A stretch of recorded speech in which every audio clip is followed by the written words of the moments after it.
Well, g'day folks, and welcome to week 41 here on our Chronological Bible-in-a-Year reading challenge. It is also the second week of our readings in the pages of the New Testament. Having come off the largest gospel last week, the book of Matthew, we're now heading into Mark, the shortest of the four gospels. Much of the content you've already covered last week, but Mark tends to keep things a bit more to the point. And so, with that same spirit, that's all I have to say about that. Until the next time, you sit back, relax, and enjoy this week's tutorial.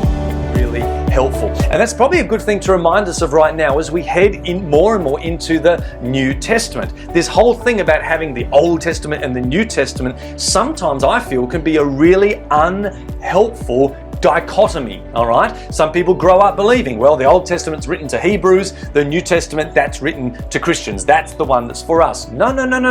Listen, it's the same book, okay? And the same rules apply when reading it. As we read through the Hebrew part of the Bible, we saw figures of speech, poetry, prophecy that was not meant to be taken literally. Well, guess what? The same rule applies for the new, okay? We're going to see the same thing. We're going to see prophetic language, poetic language, and figures of speech being employed, many of them borrowed from the Hebrew Bible, of course, because that's the tradition and the culture that they have. The point is, the same rules apply. The same rules apply looking at who the audience is that is being addressed. This was a massive thing we saw through the Old Testament. Sometimes the prophets speak to the northern kingdom, sometimes they speak to the south, sometimes they spoke to Egypt or to the Philistines or to Babylon or to Edom. Okay, different audiences being addressed for different purposes. Well, guess what? When we come to the New Testament, same rule applies, okay? Not everything written in the New Testament was written to Christians.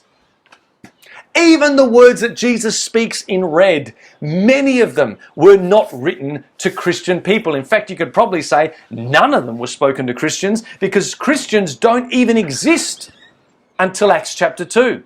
You can't be a Christian until after Jesus has died for sins. You can't be born again until the Holy Spirit's poured out. So even as we read through the Gospels, please don't think everything that Jesus is teaching in the Gospels is for a Christian audience. No. Pay attention.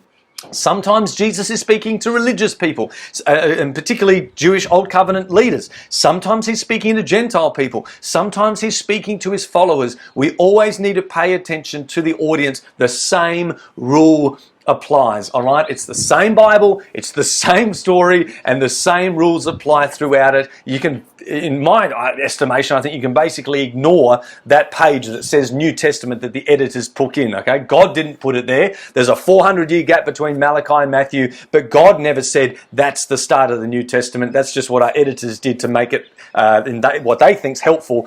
I think it actually is probably not helpful at all because it splits our Bible and it splits people's mindset as to the fact that they're reading two different books. No, you're not. It is the same story. It is the same book, and we need to apply the same rules of reading it as we do all the way from the beginning. All right? All right, that's a bit of a rant. Let's get into Mark's Gospel this week. That was all for free. I'll get off my hobby horse now. Okay, never mind.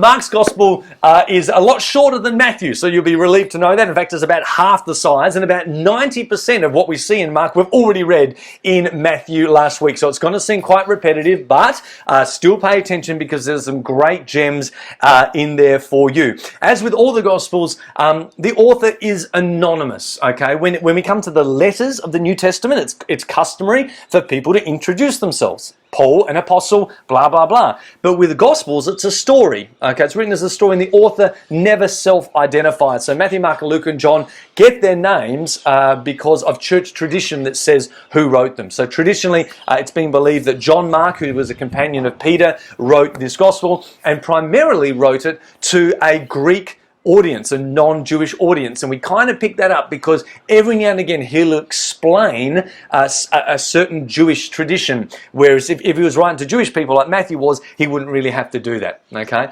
So it's a much shorter gospel, as I said, and that's great for those of us who just want to get to the point, okay? Some of you are watching this video now saying, Chad, just get to the point. Well, here it is. Matthew gives a lot of detail on things, and Mark just gets straight down to the nuts and bolts of it, and while he tells the same stories, the same parables, the same healings, the same people, the same predictions, like the destruction of the temple in Jerusalem. You know, Matthew spends 2 or 3 whole chapters on that. Mark just gives a couple of paragraphs, gets straight to the point. So he's a very succinct writer. And also he writes with a real sense of immediacy. You're going to really pick this up in the first chapter, where you're going to read the terms, suddenly, or immediately, or at once, or just then. It's like Mark really wants to move the story forward, and so it has quite a different feel to it than what Matthew did. But it is similar in another way, in that basically the first half of the book is devoted to Jesus' life and ministry up in the country areas, Galilee, Capernaum, Nazareth, and that type of space, all right? Basically up bush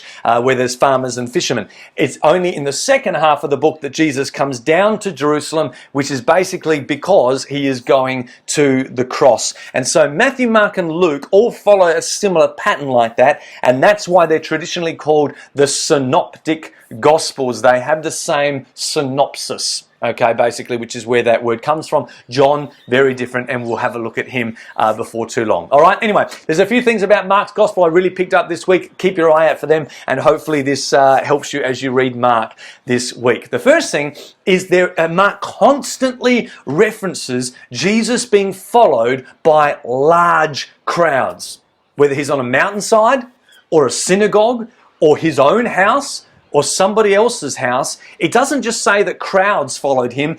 Mark says large crowds followed him and pressed around him. Now this kind of makes sense if Mark was written to Greek people outside of Judah who didn't actually see Jesus in the flesh. You know, Mark wants them to know, listen, when Jesus was around, a lot of people saw him. This isn't just some small story a guy who had a small following.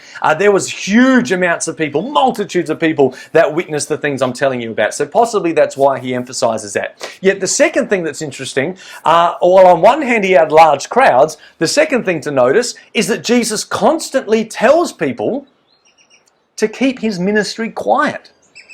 Like he'll heal someone and then he'll say, shh, don't tell anyone, all right? Don't tell anyone that a miracle has just transformed your life. Please don't tell anyone about it. You'll just see this over and over again. It's a really strange thing. There is one exception to that rule though, which gives us a bit of a clue as to why Jesus might do it. Jesus goes on a boat and heals a guy who has a whole lot of demons, the Legion and the whole pig story, that whole thing. And when he heals that guy, he says to him, now listen, you go to your own people and tell everyone. Tell all of your own people. But then every time Jesus heals someone on the other side of the lake, he says, don't tell anyone, don't tell anyone, don't tell anyone. And so it's quite possible that what Jesus is doing here, knowing that he is going to be killed by his own people and rejected by his own Jewish people, he's not trying to big note himself. When he heals Jewish people, okay, when he's in a Jewish environment, he says, listen, please keep this to yourself. Just keep this quiet. When he's with a guy, a Gentile in a whole other area, yeah, tell anyone you want. I don't care. Tell everyone. So there's maybe a bit of a mix there. In fact, sometimes he even warns people not to tell, like as if there's going to be real bad consequences if they spread the news about their miracle. Just a real interesting thing, okay? Number one, big crowds. Number two, a big secret. Jesus is trying to be discreet in his ministry, particularly around Jewish people. And the last thing that I noticed this week is how Jesus, amidst all the crowd ministry that he's had, would often try to pull his disciples into him privately and have private, quiet words with them. And the most obvious example of this is when he's teaching the crowds in parables. And then he brings his disciples to him privately and he said, listen, I'm going to reveal the mysteries or the secret. It's the same word Paul uses over and over again in his epistles. The mystery of the kingdom of God to you. But to those on the outside, to those crowds on the outside, I speak in parables. And he quotes Isaiah 6. He says, I speak in parables because while they love to listen, they will never hear. While they love to look, they will never actually see. And again, as I encouraged you last week, if you read a New Testament passage quoting the Old, go back and read it in its original context. When Isaiah said that in chapter 6, he was talking to the northern kingdom and he says, I'm speaking to you in parables because even though I'm prophesying, you're not actually listening, and he said, because you won't listen, the Assyrian army will come in and destroy you. And it seems that that's what Jesus is doing here. You know, a lot of preachers say Jesus spoke in parables to help people understand what he was saying. Well, that's not what the gospel says.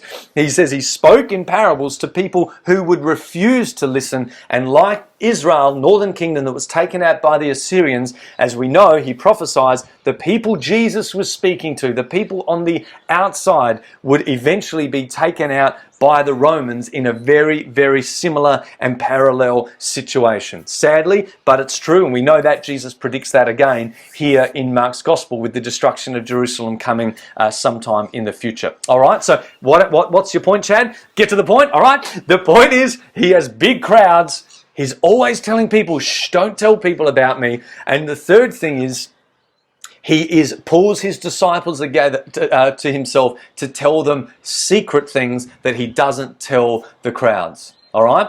There you go. So it's an interesting thing to note that while this gospel is primarily written to Gentiles, there are still Old Testament quotes in there. So maybe being a shorter gospel this week, you can do what I encourage you and have a look at some of those quotes in the Old Testament. Because again, it is one book that we're reading. Hebrew Bible, Greek Bible, first century scriptures, Hebrew Bible. It's the one book we're reading, and it has a continual narrative. All right. So enjoy Mark this week. 16 chapters. You should be able to do it pretty easy. Now, before I go, one last thing. Next week, we are supposed to be reading Luke, Matthew, Mark, Luke, and John. But I actually want to mix that up, okay? What I want to do is I want to read John next week and then Luke. One of the reasons for that is, as I said, Matthew, Mark, and Luke are all pretty well the same. So it's going to get repetitive. It'd be good to throw John in there just to mix it up a bit. But that's not the main reason. This is the main reason. Matthew, Mark, Luke, John, and Acts. Luke and Acts are written by the same person, and it's basically a continuation book, a little bit like Ezra to Nehemiah. Okay, so I think it's actually going to be more helpful for us to see that continuation if we read Luke and Acts together. All right, what's the point? Matthew, Mark, John, Luke and Acts. If you can head into that, or I'll just give you a warning as to what's going to happen next week. I'm going to do a video on John. Bless you guys. Oh, 13 minutes. It's way too long. I should be more to the point like Mark. Bless you guys. Have a good read, and I'll see you next week for John's Gospel, the fourth Gospel. Bye. That's it for today's lesson. I really hope you enjoy your readings this week. Remember, allow yourself time to read as much as you can in one sitting. Don't get lost in the detail. Just keep going and watch the Bible's big story unfold before you. Remember also to hit me up on our social media channels or website, and I'll see you next time.